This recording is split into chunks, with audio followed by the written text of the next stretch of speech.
So you ask me, how's it going? So, lower tone. How's it going today?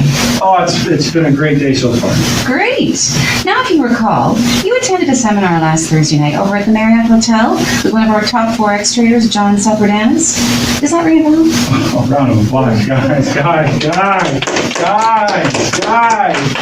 Sleeman, ready? You did it the first way. Take your time. Just read the script. Don't worry about it. Just say the words. Ready? So ask me, how's it going today? How's it going today? Great, thanks. Had a great drive in. Traffic wasn't bad. So far, so good, Sleeman. All right, great. Now, if you recall, you attended a seminar last Thursday night over at the Marriott Hotel with one of our top Forex traders, John Saperdanis. Does that ring a bell? Yeah, good one. Give him a round there, boys. Good job. Ready, Joe? You're up. So from how's it going today? How's it going today? Good. Excellent. So forget excellent, right? So how's it Sorry, going? because I lost my spot, sorry. So how's it going today? How's it going today? Great, thank you. Great. Now, if you recall, you attended a seminar last Thursday night over at the Marriott Hotel with one of our top Forex traders, John Saperdanis. Does this ring a bell? Good job. Outstanding job. Lori, one more time. From how's it going today? Okay, how's it going today? Good. Great. Now, if you recall, you attended a seminar last Thursday night over at the Marriott Hotel. With one of our top Forex traders, John Saperdanis. Does that ring a bell? Perfect. Great job. Good job, guys. That's awesome. So we're learning very quickly whether we're using our script here. So whether we're using our script here. Story, of course, I won't be able to find it, but whether we're using the script here that says, Todd, this is Sherry calling from Lally Kia in Chatham. I had an opportunity to work with you a few months back. Just want to know if you came to a comfortable buying decision. Or, John, this is Todd Lalonde calling from eCapital in New York. Is there a difference? What's the only difference? Words. The words are the difference. So the reason we're studying non-traditional words is so we don't ad-lib the script. We should always be looking at the script, right? And our goal is to imply inference, which means what? That they know us. They know us, right? Even if I'm looking at unsold traffic and I say, do you mind if I ask, hey, based on the time of year, we not only have great availability, we also have some outstanding and new and used and pre-owned inventory. Have you had a chance to, right? It doesn't matter what's written. I mean, it does. Scripts will always evolve. But the tonality and the inference that immediately they know us, immediately we're enthusiastic, and then very quickly we need to come up with some type of mystery, right? There has to be a mystery as to why I'm calling, right? There has to be you didn't just call me because you want to talk to me, right? So now we get to the bottom part where it says, okay, so now we've got to, does this ring a bell?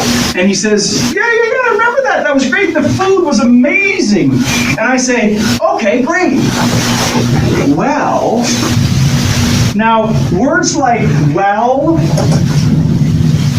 but, and, these words, write those down, they're called transition words and they must finish with a pause. So, okay, great. Hi, right? Okay, great. Well, they must finish with a what? Pause. Because they're called what type of word? Transition word.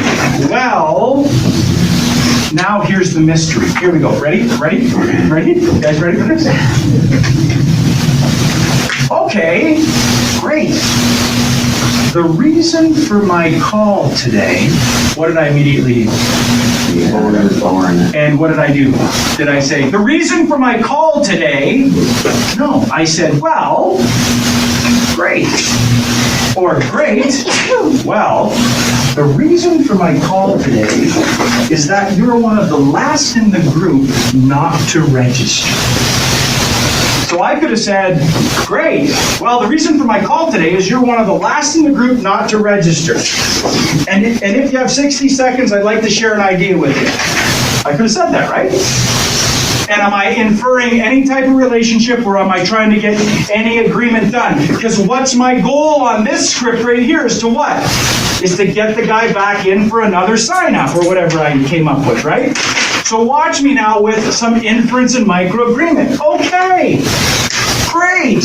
Well, John, the reason for my call, right? The reason for my call, what's he going to be doing on the other end of the phone? He's going to lean forward. The reason for my call today is that you're one of the last in the group who hasn't actually enrolled yet.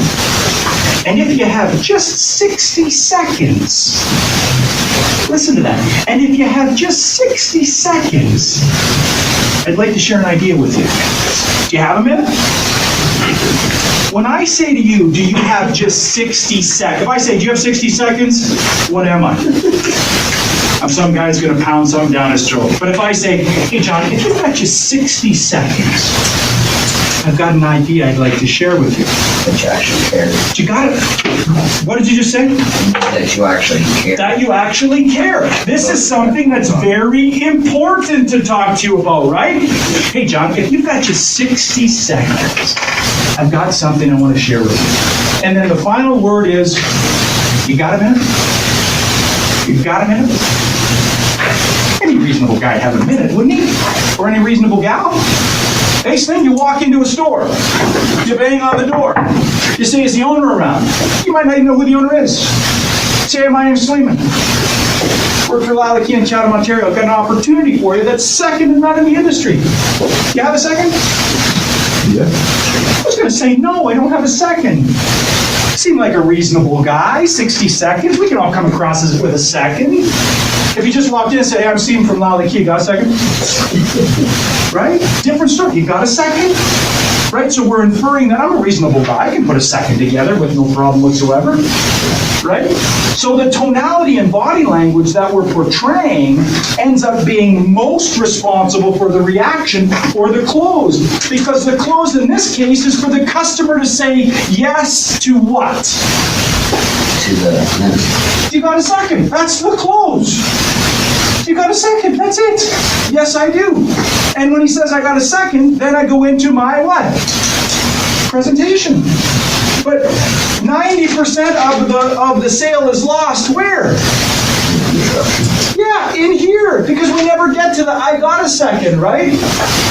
Right? Hear my tone? Right? How many people have been on the phone, call a customer the 2011 Sorrento with 136,000 kilometers. We got $5,000 off brand new ones. The guy just spent $2,200 in service. We've got enough incentive money to compensate him for a service bill, but I can't get the paragraph out of my mouth before he says, sorry, I'm not interested in hanging up the phone. Anybody experienced that before? Do you think it's because we don't have a good message? Or do you think it's because the tonality that we use isn't playing in his mind that internal dialogue that he needs to say, this person cares, right? Because I've got an airtight case to make this thing work. So what we're going to do is for the rest of the week, we're going to drill off our own scripts using inference, using microagreements, using pauses, using contractions. Got a minute? Don't say got a minute. Got a minute? Things like fair enough, not fair enough, fair enough. So if I can show you a way to move into something newer and keep your payments the same, is that something you might be interested in? Pause. Fair enough? Fair enough? Like, yeah. Dad, you said, right, Dad? Difference then? Fair enough? Are we seeing the difference? Or are we just wagging our head because we're spending some time together? Right? Fair enough? So things like fair enough, got a minute? Right? Are words we have to contract. Because when we work off a script, we want to have the script in front of us, because if he goes off the script and starts rambling, when I say E-Trade Capital, New York, like you know, how's it going today? Right? If he starts to go off on a long monologue about what a bad weekend it was and so on and so forth, I can't say, great. I've got to be able to be empathetic. Geez, I'm sorry to hear that, John. Now, if you recall, right, my eyes changed. Now, if you recall, you attended a seminar last Thursday at the Marriott Hotel with one of our top forex traders, John Saperdanis? Does that ring a bell?